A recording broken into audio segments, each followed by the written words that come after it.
Planes taxiing, engines roaring, crew members dashing about, whistles blowing, and sirens blaring. A U.S. Navy aircraft carrier's flight deck is a million accidents waiting to happen due to the intense action that goes around all the time.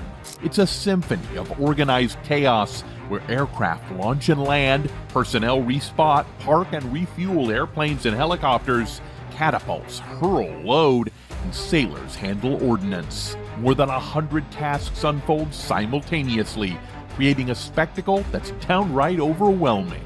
However, amidst this whirlwind of activity, there's a small, almost hidden room that offers the most breathtaking view of the flight deck.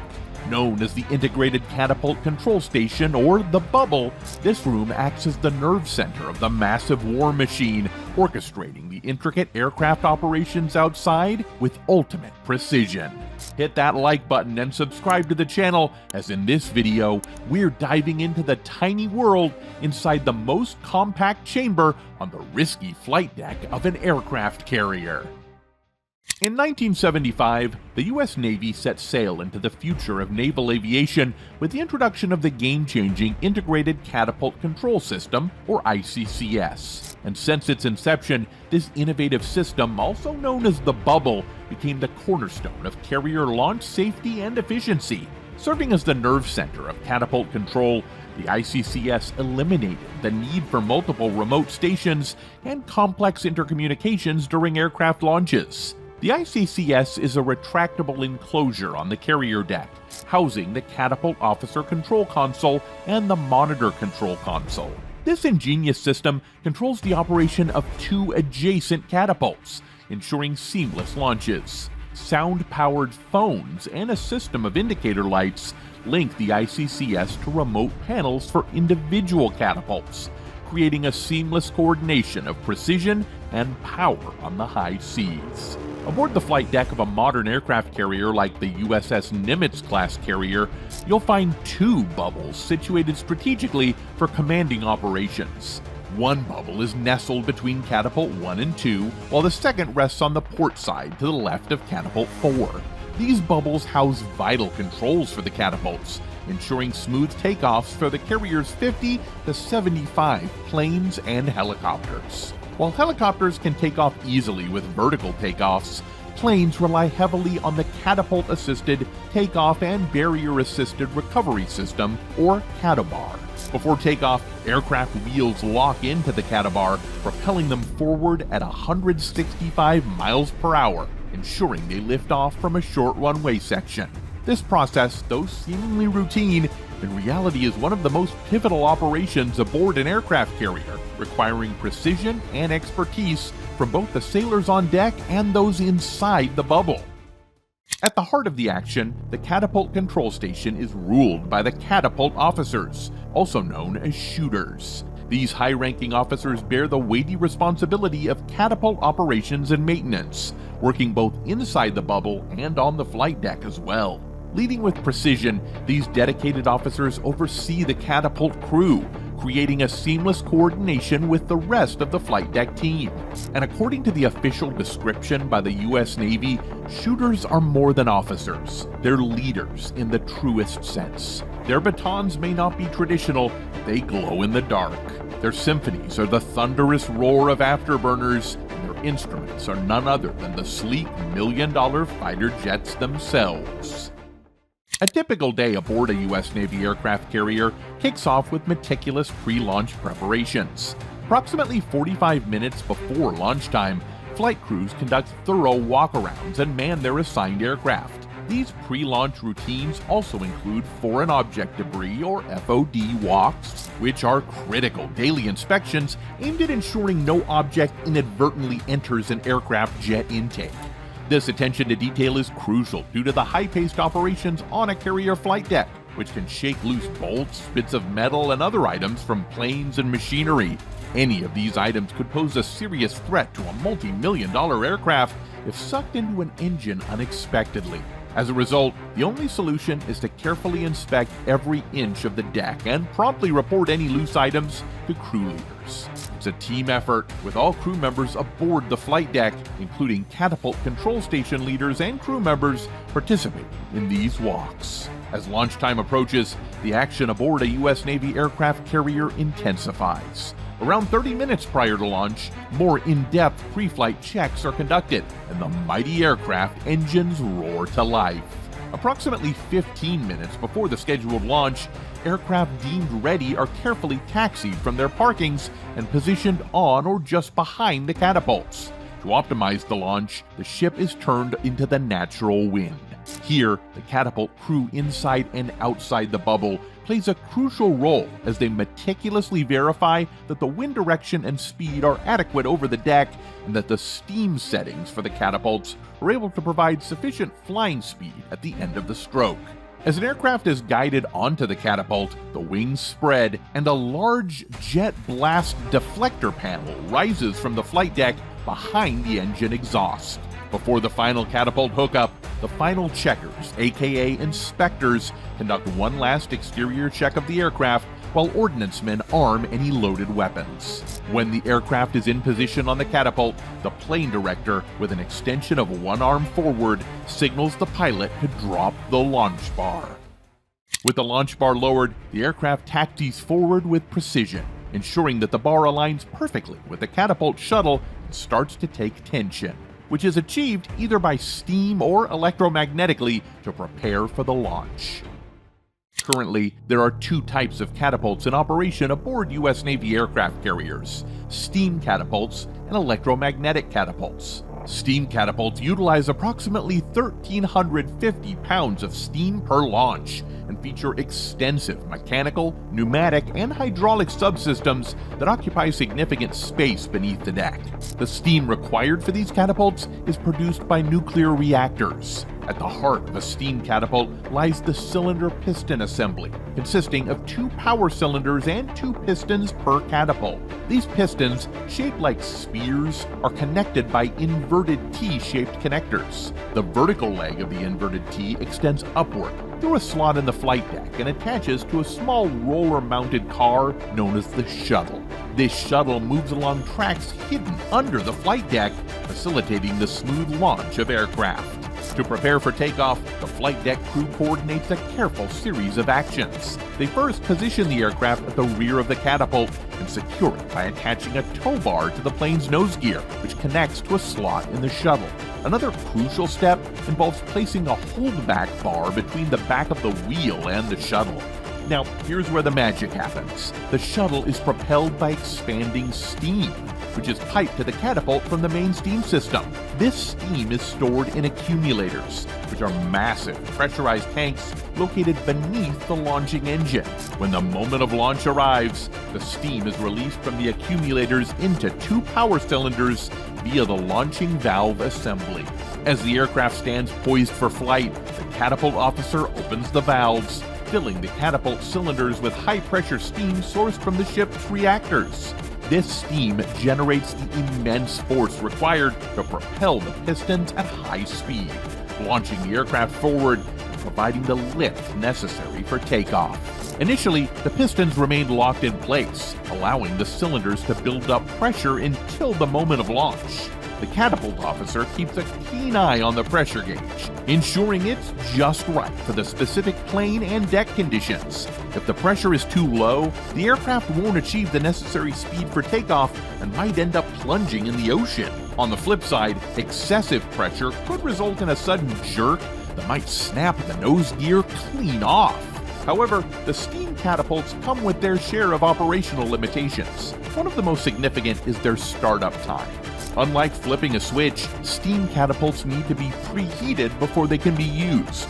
This preheating, also known as soaking, is essential to prevent a thermal shock that could damage the machinery. However, this process can require a bit of patience and foresight, as it can take several hours to complete. Meanwhile, electromagnetic catapults operate on the Electromagnetic Aircraft Launch System. or EMALS, using a 300-foot-long linear induction motor. This motor accelerates aircraft to speeds ranging from 150 to 230 miles per hour, depending on the aircraft's weight.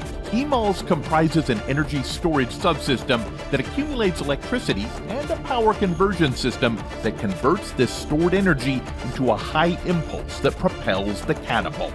This system is directly controlled through a sophisticated interface where launch parameters are set and closely monitored. Each 3-second launch on an electromagnetic catapult can consume as much as 100 million watts of electricity, roughly equivalent to the power usage of a small town over the same duration. However, this substantial power consumption offers several advantages. For instance, EMALS can be ready for a launch every 45 seconds, significantly enhancing launch capability compared to steam catapults. Additionally, electromagnetic catapults can be programmed to launch a wider range of aircraft from the carrier's short flight deck. Moreover, the smoother acceleration provided by electromagnetic catapults reduces stress on the aircraft airframe, thereby increasing its longevity. Other benefits of the EMALS include requiring 25% fewer staff, increased energy efficiency, and reduced physical space needed for installation.